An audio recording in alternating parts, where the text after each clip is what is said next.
झिंझिण्यांपासून त्वरित आराम मिळवा सेन्सोडाइन रॅपिड रिलीफ बरोबर. महाराष्ट्राचे मुख्यमंत्री कोण होणार आणि कधीपर्यंत होणार हा आताच्या घडीचा सगळ्यात मोठा प्रश्न. आपल्यासोबत प्रवीण दरेकर आहेत, आपण थेट त्यांच्याशी बातचीत करणार आहोत. सर, ज्या पद्धतीनं सगळी गणितं सध्या सुरू आहेत, एकनाथ शिंदे दरेगावामध्ये गेलेले आहेत, 2 दिवस ते येणार नाहीत असं म्हटलं जात आहे. संजय शिरसाट म्हणतात की गावी गेल्यानंतर एकनाथ शिंदे मोठा निर्णय घेतात, महत्त्वाचा निर्णय घेतील असं सुद्धा बोललं जात आहे. काय नेमकं या चर्चा कशा थांबणार? नाही, मला वाटतं खरं म्हणजे महायुतीमध्ये वेगवेगळ्या प्रकारच्या चर्चा करून महायुतीत विसंवाद होणार नाही याची काळजी सगळ्यांनी घेण्याची आवश्यकता आहे.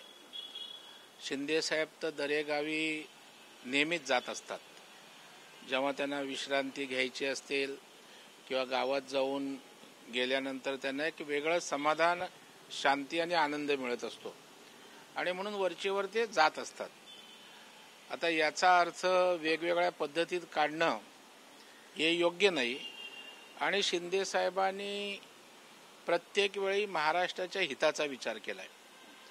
प्रत्येक वेळेला महायुती अभेद्य कशी राहील, त्यांच्यामध्ये समन्वय कसा राहील याचाच विचार त्या ठिकाणी केलेला आहे आणि त्याच्यामुळे कुठल्याही प्रकारचा विचार केला, निर्णय घेतला तर तो महायुतीच्या हिताचाच असेल, महाराष्ट्राच्या हिताचाच असेल यावर आमचा पूर्ण विश्वास आहे. पण आता संजय राऊत पण म्हणतात की गृह खातं मिळावं, गृहमंत्रीपद मिळावं, यासाठी आम्ही सुद्धा, शिवसेना सुद्धा आग्रही आहे आणि जर गृह खातं मिळालं तरच उपमुख्यमंत्रीपद एकनाथ शिंदे स्वीकारतील अशी पण चर्चा आहे. नाही, मला वाटतं या संदर्भामध्ये आमचे केंद्रातील नेते अमितभाई शाह यांची तिन्ही पक्षाच्या नेत्यांशी तपशीलवार चर्चा झालेली आहे आणि या सगळ्या विषयासंदर्भात दिशानिर्देशन अमितभाईंनी त्या ठिकाणी दिलेला असावं आणि खाते वाटपाच्या किंवा अशा प्रकारच्या चर्चा या माध्यमांसमोर येऊन बोलून होत नसतात, तर 4 भिंतीमध्ये तिन्ही पक्ष आणि आमचे वरिष्ठ नेतृत्व जे आहे दिल्लीतलं ते बसून ठरवत असतं आणि मला वाटतं त्यांच्या मार्गदर्शनानुसार, आदेशानुसारच या ठिकाणी जे काही निर्णय असतात ते होत असतात आणि होतील. नक्कीच. पण या सगळ्या पेच प्रसंगामुळे विरोधकांच्या हाती आयतं कोलीत सापडलं. इतकी मोठी संख्या, 138 पक्ष आहे आणि जवळपास 225 पर्यंत आपली महायुती पोहोचलेली आहे, मात्र तरी देखील विस्तार होत नाहीये. शरद पवार म्हणतात महाराष्ट्रासाठी हे अशोभनीय आहे. नाही, मला वाटतं की अशा प्रकारे अनेक वेळेला काही दिवस सत्ता बनवायला लागलेले आहे ते महाराष्ट्रामध्ये अनेकदा झालेलं आहे.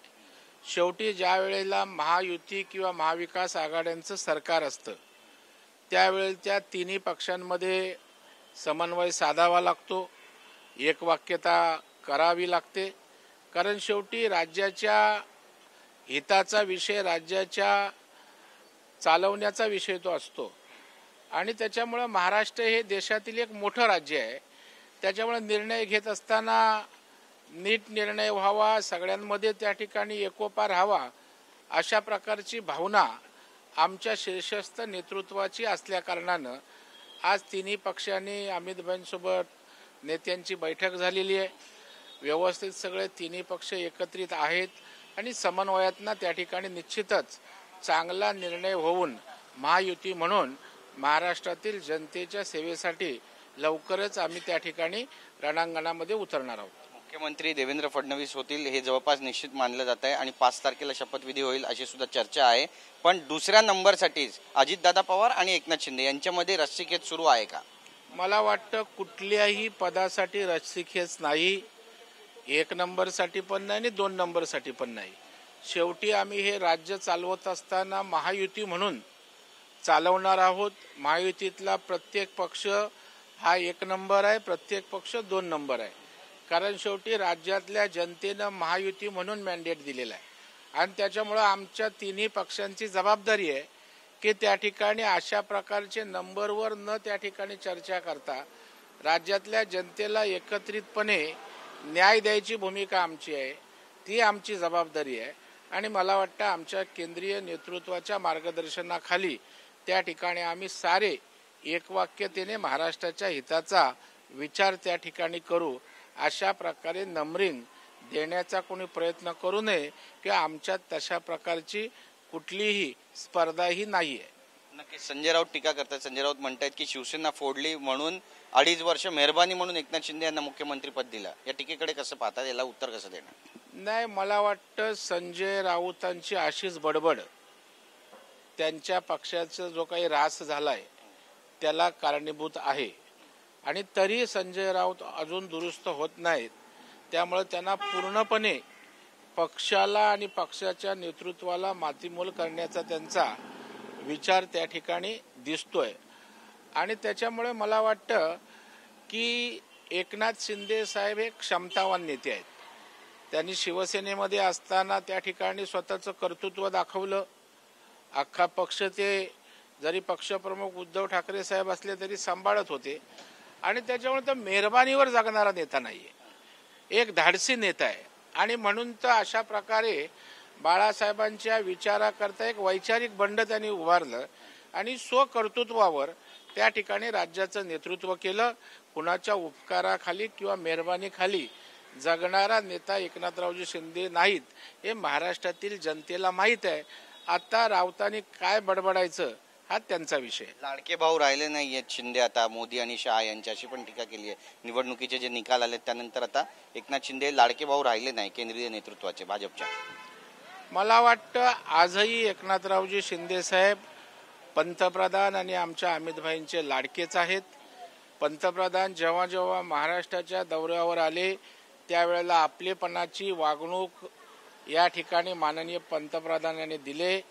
माननीय अमितभाईंनी सुद्धा भावासारखं प्रेम त्यांच्यावर केलंय आणि सरकार आणण्यामध्ये सुद्धा या ठिकाणी मोठी भूमिका एकनाथरावांची असल्याचं सगळ्यांना ज्ञात आहे. त्याच्यामुळे कुठल्याही प्रकारचं त्यांचं प्रेम कमी नाही. ते कालही भावासारखं प्रेम होतं, आजही आहे आणि उद्याही पंतप्रधान अमितभाईंचं अगदी देवेंद्रजींचं सुद्धा भावासारखंच प्रेमने आपुलकील शिंदे साहेबांच्या विषयी राहील. ईव्हीएम मध्ये काही गडबड आहे का? कारण आता शरद पवार पण खुलून समोर येऊन बोलू लागलेत, ईव्हीएम वरती संशय व्यक्त करू लागलेत. एकाच पद्धतीचे निर्णय कशा पद्धतीने लागले, ईव्हीएम टेम्पर्ड होऊ शकतात, अशा भाषेचा सुद्धा त्यांनी वापर केलेला आहे. एकंदरीतच कसं पाहता, हे सगळं गंभीर आहे? मला वाटतं हा रडीचा डाव आहे. म्हणजे आपण जिंकलो तर ईव्हीएम चांगलं, कर्नाटकात जिंकलो, झारखंडला जिंकलो, तिथे ईव्हीएमचा काय प्रॉब्लेम नाही. लोकसभेला त्या ठिकाणी तुम्हाला यश मिळालं तेव्हा ईव्हीएमची बोंबाबोंब केली नाहीत. आणि आता आपल्या पदरी दारुण अपयश आलं म्हणून ईव्हीएमवर दोष देणं योग्य नाही. आता जर ईव्हीएमवर दोष असेल तर तुमचे निवडून आलेले आमदार पहिला राजीनामा देणार आहेत का? मग नैतिकता असेल तर राजीनामा द्या पहिला आणि मग तुम्ही बॅलेटची मागणी त्या ठिकाणी करा. मला वाटतं पवार साहेब अतिशय धूर्त आहेत. आता त्यांचे आमदार त्यांच्याकडे टिकतील की नाही, राहतील की नाही, अशा प्रकारची भीती त्यांना झाली. कारण सगळे आमदार अजितदादांकडे किंवा आमच्याकडे येण्याचा त्यांचा प्रयत्न आहे. मग ईव्हीएमच्या आधारे चौकशी लावू, आपण काहीतरी करू, अशा प्रकारचं त्यांच्या आमदारांना दाखवून टिकवून ठेवण्याचा आपल्याकडे केविलवाना प्रयत्न आहे. त्यातनं आलेला हा ईव्हीएमचा पवार साहेबांचा विषय आहे. आज पेपरमध्ये एक वृत्त आलंय ज्यामध्ये एकनाथ शिंदे यांचे जे 4 माजी मंत्री राहिलेले आहेत त्यांच्या नावाला विरोध होतोय. यामध्ये अब्दुल सत्तार आहेत, तानाजी सावंत आहेत, संजय राठोड आहेत आणि दीपक केसरकर आहेत. असं काही खरं आहे का? मला वाटतं शिंदे साहेबांनी कोणाला मंत्री करायचं हा शिवसेनेचा अंतर्गत विषय आहे आणि त्याच्यामुळे चर्चा काय बोलते, सूत्र काय बोलते, यापेक्षा त्या पक्षाचे प्रमुख म्हणून शिंदे साहेब काय निर्णय घेतात तो महत्वाचा आहे. आणि त्याच्यामुळे कोण मंत्री असावा हा सर्वस्वी अधिकार शिंदे साहेबांचा आहे, त्यांच्या पक्षाचा आहे. नक्कीच एक शेवटचा प्रश्न आहे. 5 तारखेला शपथविधी होईल महाराष्ट्र सरकारचा असं बोललं जाते आणि सरकार स्थापन होईल. तुमच्या देखील नावाची चर्चा आहे, मंत्रिपदाची माळ तुमच्या देखील गळ्यामध्ये पडणार आहे. तयारी आहे पूर्ण तुमची? नाही, तयारी काय कोणाचीही असते, कोणाची इच्छा नसते अशा प्रकारची जबाबदारी मिळावी. परंतु इच्छेपेक्षा आमचा पक्ष त्या ठिकाणी ठरवत असतो कोणाची मेरिट आहे, कोणाच्या क्षमता आहे, कोण महाराष्ट्रातील जनतेला न्याय देऊ शकतो, व्हिजन कोणाला आहे आणि पक्षाची या सद्यस्थितीतली गरज काय, अशा अनेक प्रकारचे निकष लावून त्या ठिकाणी आमचा पक्ष निर्णय घेत असतो, नेतृत्व निर्णय घेत असतो. त्याच्यामुळे कोणाच्या इच्छेवर या ठिकाणी पदं भाजपमध्ये मिळत नसतात. कर्तृत्वावर, क्षमतेवर आणि पक्ष निर्णयावर या ठिकाणी या गोष्टी होत असतात. धन्यवाद आमच्याशी बातचीत केल्याबद्दल. Camera person Kamlesh, Girish Gaikwad, TV9 Marathi, Mumbai. झिंझिण्यांपासून त्वरित आराम मिळवा सेन्सोडाइन रॅपिड रिलीफ बरोबर.